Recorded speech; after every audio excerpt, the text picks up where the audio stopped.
নাই, ছুটি নাই, রোজা নাই, শুক্রবার শনিবার নাই, তারা নন স্টপ ডিউটি করে। যখন রোদ হয় তখন ছাতা মাথায় নিয়ে ঘাম টপ টপ করে পড়ে, তারপরও তারা রাস্তার মাঝখানে দাঁড়িয়ে এই যে গাড়ির শৃঙ্খলা রক্ষা করে। তারা ঈদের দিন বাসায় যেতে পারে না, রাস্তায় বসে তারা ঈদ করে।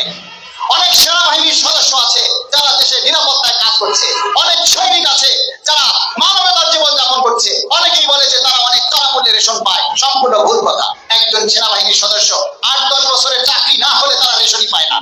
তারপরে যদি বিয়ে করে তারপরে তার রেশনের সংখ্যা বাড়ে, এর আগে রেশন বাড়ে না। অনেক বিজয়ী সদস্য আছে যারা অতন্ত্র প্রহরী হিসেবে দেশকে রক্ষা করছে, কই তাদের পরিবার নিয়ে তারা তো একটু ভালোভাবে বাঁচতে পারছে না।